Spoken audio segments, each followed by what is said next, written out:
Bonjour à toutes et à tous, je suis ravie de vous retrouver aujourd'hui dans une nouvelle vidéo Thérapie. On va parler de la dépendance affective, cette dépendance qui vous met à mal, qui vous enferme et qui ne vous permet pas de nourrir des relations saines, des relations durables.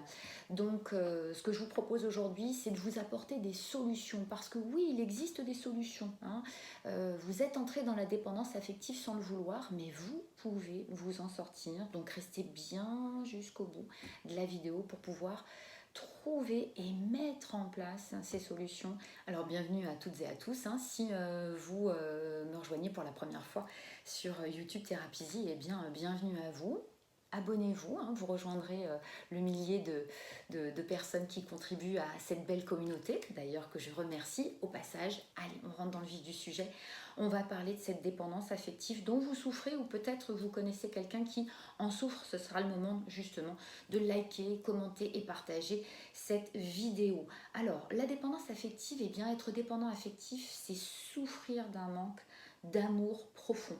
C'est ressentir un vide intérieur que qualifient mes patients comme parfois un vide abyssal. Être dépendant affectif, c'est ne pas réussir à soulager la peur d'être heureux seul, hein. On n'arrive pas à combler le manque véritable quand on est dépendant affectif. Alors, le dépendant affectif, il est adulte et il suit son cheminement parce qu'il a été enfant et il a été préadolescent, évidemment. Et c'est à ce moment-là que c'est ancré en fait, hein, que c'est formé cette dépendance affective. Hein, cet enfant, il a ressenti un manque d'amour, un manque de reconnaissance, un manque de sécurité, d'encouragement, tout un tas de manques concernant les besoins affectifs fondamentaux dont l'enfant a besoin pour se construire, hein. Et donc, cet enfant, ce préadolescent, n'ayant pas toute cette construction pleinement ressentie, il manque d'estime pour pouvoir être assez en confiance avec lui-même, pour se faire confiance donc, et s'autonomiser pour mûrir affectivement et surtout de manière sereine et se lancer dans la vie avec toute confiance et toute vraie valeur qu'il possède. Donc la mise en place de la dépendance affective, elle entraîne la sensation de vide et elle va créer le manque, évidemment, que le dépendant affectif va constamment chercher à combler. Alors on le voit bien, le dépendant affectif, puisqu'il n'a pas la sensation d'avoir reçu tous ses besoins affectifs fondamentaux, donc qu'il manque d'estime et de confiance en lui, eh bien il ne sait pas véritablement agir par lui-même. Donc il ne sait pas prendre tout seul ses décisions. Il a du mal à assumer et à assurer ses responsabilités. Il ne sait pas non plus exactement ce qu'il veut, ce dont il a besoin, et donc du coup, il pense nécessairement avoir constamment besoin de l'autre à ses côtés. C'est pour cela qu'en fait, il ne peut pas rester seul et qu'il a tant peur de la solitude. Parce que, évidemment, il se dit qu'il ne sait pas vivre seul. Or, vous allez voir, bien sûr que si, on peut vivre seul, ou en tout cas pendant un temps. On n'est pas obligé d'être constamment en train de dire à l'autre « Aide-moi s'il te plaît, j'ai besoin de toi parce que seul, je n'y arrive pas ». Donc, pour sortir de la dépendance affective, eh bien, la solution qui va être prédominante par rapport aux autres, c'est surtout le fait d'agir. Si vous agissez par vous-même, alors vous allez vous rendre compte qu'effectivement, oui, vous pouvez faire des erreurs, comme tout le monde, mais vous pouvez aussi réussir tout un tas de choses, vous donner de plus en plus d'estime, vous faire confiance et donc vous valoriser de manière correcte et pérenne cette fois-ci. La solution numéro 1, hein, après le fait d'avoir compris qu'il fallait agir, c'est trouver quel est le manque affectif. Pour ça, il faut que vous alliez chercher quelle est l'émotion qui est prédominante chez vous lorsqu'il y a panique à bord. Est-ce que c'est la peur, la colère ou la tristesse? Parce que ces trois émotions-là vont entraîner des besoins différents. Si vous avez peur, votre besoin est celui d'être rassuré. Si vous êtes en colère, votre besoin est ce qu'on appelle un besoin de réparation. C'est-à-dire que vous avez pu subir ce qu'on appelle une injustice ou ressentir quelque chose d'injuste en vous qui n'a fait que grandir. Ou alors votre émotion principale, c'est la tristesse et dans ce cas-là, vous avez besoin d'être sécurisé. Donc vous allez chercher par rapport à ces besoins, quel est celui qui correspond. Ce sera plus facile pour aller chercher derrière à enclencher des actions qui vont vous permettre d'aller vous remettre en sécurité. Deuxième solution, dans vos relations amoureuses ou affectives, il y a un dysfonctionnement qui est récurrent, qui revient régulièrement. Les patients me disent « je me retrouve toujours dans le même genre de relation et ça ne va pas, ça ne fonctionne pas ».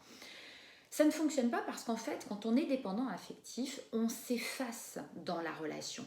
On laisse l'autre prendre toute la place. On va tout faire, le dépendant va tout faire pour répondre aux besoins, aux attentes de l'autre, mais du coup, il ne sait pas du tout s'écouter. Il ne répond pas du tout à ses propres besoins, le dépendant affectif. Donc, il laisse l'autre prendre une telle place que finalement, il ne trouve pas la sienne et il ne peut pas trouver la sienne. Donc évidemment, ça ne peut pas fonctionner, c'est complètement impossible.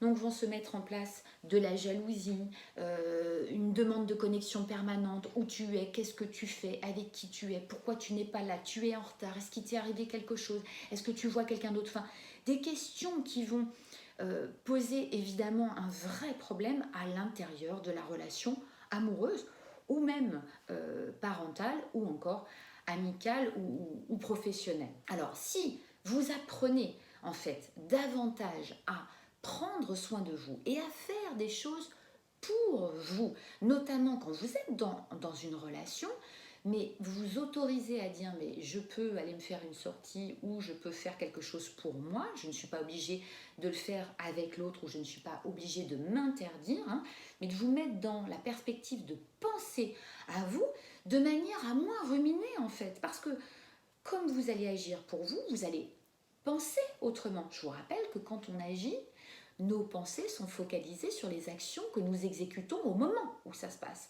Et donc ça nous fait moins ruminer, ça nous fait moins penser à ce que l'autre peut faire, à ce qui peut se passer, puisqu'on n'est pas là en train de voir et de contrôler ce qui se passe. Solution numéro 3, justement, je viens de parler du contrôle, lâchez du lest. Mettez-vous moins de pression, vous êtes dans un surcontrôle. Pourquoi ? Parce que vous voulez vous sécuriser au maximum. Vous voulez éviter tous les dangers, toutes les insécurités, toutes les incertitudes. Donc vous cherchez à tout contrôler. Mais vous ne faites pas que contrôler votre environnement, votre vie, vous contrôlez les autres aussi, tout le temps. Et ça peut être extrêmement envahissant, évidemment. Donc, c'est épuisant le surcontrôle. Pourquoi ? Parce que ça vous demande une énergie hallucinante. Et surtout, le moindre petit grain de sable qui va s'insérer dans votre engrenage, vous allez paniquer totalement. Parce que là, vous ne savez plus du tout, vous perdez vos repères et qu'est-ce que je dois faire ? Là, ça va pas du tout, il faut que tu me rassures, il faut que tu me répares, il faut que tu me sécurises. Et alors là, on repart dans tous les travers. Donc, on arrête avec ça. L'idée, c'est que le surcontrôle vous empêche d'être spontané, de retrouver votre vraie nature. Donc, pour retrouver votre spontanéité, c'est aussi vous laisser la place, vous laisser le choix de dire « je peux faire des choses pour moi, je peux faire des choses qui m'intéressent. Tiens, qu'est-ce qui m'intéresse ? Tiens, qu'est-ce que je n'ai pas fait depuis très longtemps, que j'ai abandonné ?» Oui, parce que souvent, le dépendant affectif, il abandonne toutes ses envies, tous ses besoins aussi, pour se focaliser sur ceux de l'autre, celui qui est dans la relation. Et ça, c'est pas bon.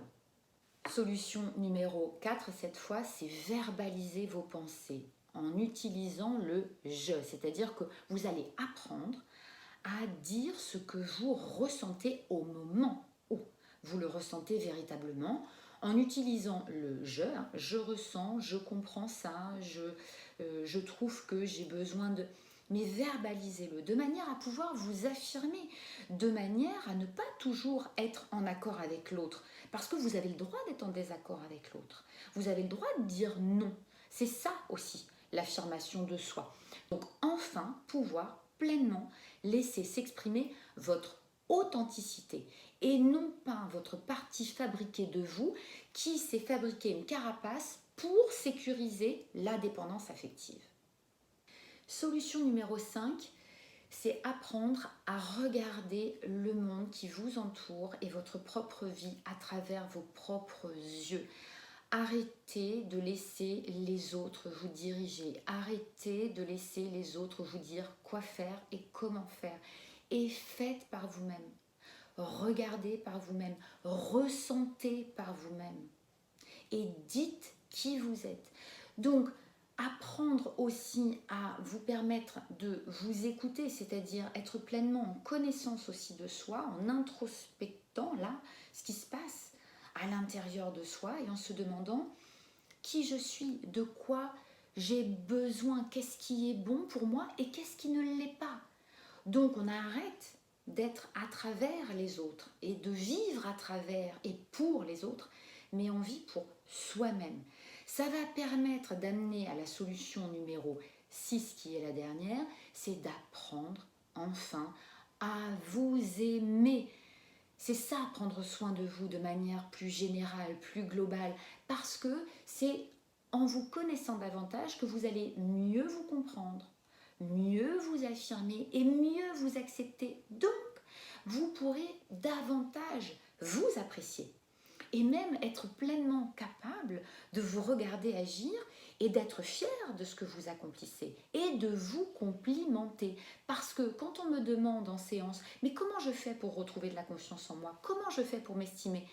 Ça n'est pas que par la pensée que ça fonctionne, c'est par les actions. N'oubliez pas ce que je vous ai dit au début de la vidéo. Vous allez agir pour sortir de cette dépendance affective et vous allez agir en permanence. Alors oui, sortir de la dépendance affective, c'est un véritable challenge, mais c'est ce qui va pouvoir vous donner une grande victoire aussi sur vous-même. Cette victoire, c'est pas n'importe laquelle, c'est de mieux vivre avec vous-même, de faire la paix avec vous-même, d'aller vous retrouver en pleine cohérence. Parce que je vous rappelle que vous vivez toute votre vie avec vous-même et que si vous êtes constamment votre pire ennemi, ça ne peut pas fonctionner. Vous serez triste, vous serez malheureux, vous serez en grande souffrance.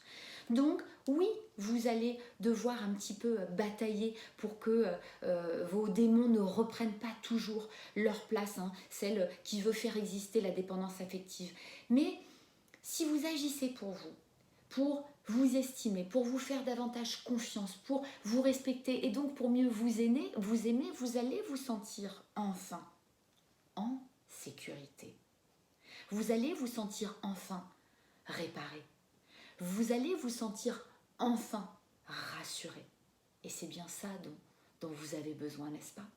Et puis au besoin, eh bien, entamez un suivi en thérapie TCC. Je serais ravie de vous y aider au cabinet sur Andrézy ou bien en visio. Ça marche aussi très bien. N'hésitez surtout pas.